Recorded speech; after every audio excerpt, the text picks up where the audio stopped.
So my last fight camp, I knew where my body was at. It couldn't take Thai boxing and it couldn't take wrestling.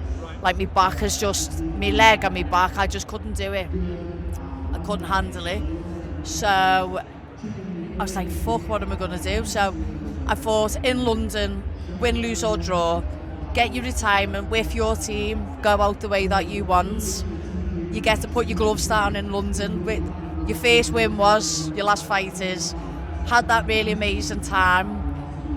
On the Sunday after the fight, I went to Italy with my girlfriend. And then on the Tuesday, Graham rings me, Princess. I'm like, oh, am I in trouble, Graham? He goes, no, but you're not finished yet. He said, you made the correct decision with the MMA. He said, but Molly McCann, you was a boxer before MMA, let's have a go. And I went, can you get me some stuff, some work? And he went, yeah, everyone's coming in. And I went, there's only one person I really want to go with. And he went, who? I said, Eddie Hearn. He said, all right, give me his number and get in touch. So I sent Eddie a message and then he rang me. And I was just like, look, thanks, I appreciate it. And I just said, make sure your offer is respectful of who I am and what I've done. Because like there'll be no like big renegotiations, like I need to know that you're on board. And he did, and he's very respectful, and signed a 10-fight deal about 4 or 5 weeks ago. But yeah, the competitive itch, when I did retire, I was like, shit, I don't know when I could box, so what's going to keep me, like, that wasn't in my brain at first to box. It was like, how am I going, what do I do every day if I'm not in the gym? For the last 11 years, every day, 6 hours a day, I'm in that gym. So I started high rocks training because I thought, these look like a load of dickheads. It can't be that hard, surely. I'm just going to go and show them up. Well, it was like my first day at jiu-jitsu. Humble sandwich, humble pie came from Molly McCann. And I was like, oh, I like this. So I started doing that training. And it works really well with boxing. You couldn't do that training and MMA, but you can box and do it. Like you couldn't wrestle and you couldn't run because your legs would be too tired. You couldn't wrestle and kick, your legs would be too tired because it's just everything's involving your legs. But I competed in a high rocks, set me up for fight camp. So I start fight camp on Monday, but I've been boxing every day for the last 3 months. I'd probably do the four bonus nights where I made 4 bonuses. I think the first one was nearly getting cut at the 125 division. It was COVID. It was Paddy's debut. We both won. In that fight, I broke my hands with the first punch. I got like a clash of heads where it dropped me in the first round, and I come back and give it my everything against Kim. And I won a 50G. And I remember that week in Vegas, I had to borrow money off my mum to put the team up in a hotel because I didn't even have the money for that.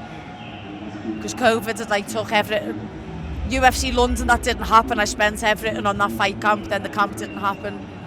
So the fight didn't happen. So it was tough, you know. That was the first event you got cancelled, wasn't it? Yeah. So it was like shit. And then to win that 50G, and I think you'll see Paddy's we're all eating Popeyes in the pool. It was with Jack Shaw. It was with so many people, and we got the call. Like I got the 50Gs, and Graham Boylan recorded it, and I was like drunk on Howler Head, like oh my god. And then Paddy went, nice that, and then Graham went, and Paddy, and you've won one as well, and he was like, oh sound. So it was such a great moment. I think. The first UFC London back when me and Paddy both won and I got the spinning elbow. Luana, Carolina, little Molly's life was never the same after that. Just like to be in there with someone who was that tall, that long. As I'm walking into the cage, I've seen like Anthony Joshua, Eddie Hearn, all the heavyweights of English boxing were there.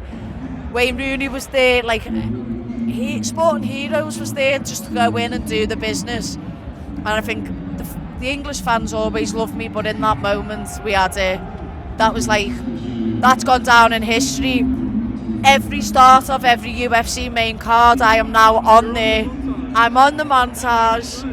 Like Dana White talks about, his job is to sell holy shit moments. That was a holy shit moment. Well, you see me go, oh my God, as I hit her, and she's like dabbing. It's like... And then you did it again. Yeah. Well, you went from somebody who was really tall to really to small. the only person you've ever fought who's shorter than you. Yeah, and it was like, it was a different style. So like, against Luana, the elbow was like in the clinch. Yeah. But against Hannah, it was like, I measured the distance. She was going to hit the wall and bounce back, and I was going to catch it on the bounce back. And to do that and catch that, that was even harder than the first one to land. But like, Dave Portnoy from Barstool walked me and Paddy out. Drake put a £1.8 million bet on me and Paddy to win. So like, what a moment. And then after that, The Rock's tweeting about us, and I give you the people's elbow, it's yours now. And then the last most important moment, I think, was my drop to strawweight when I finally got an arm bar. Do you know, to be finished by 2 arm lock, key locks, and to like drop a weight, to do it all, and to just be like, fuck you, there's to the haters. And I got another 50G bonus in Vegas with the whole team, and it was the first foreign fight in America that my mum came to. So that was special. That's why I tapped out. I knew if it's going to be my way, if I went to sleep in that choke, which it would have, they wouldn't have let me do an interview. And that's how I knew it was done. Like, I knew I was so at peace in that moment. And it was like, every fight I've ever had's never been on my terms, you know. It's never like, oh, I'm going to get to fight this person, It was never that way.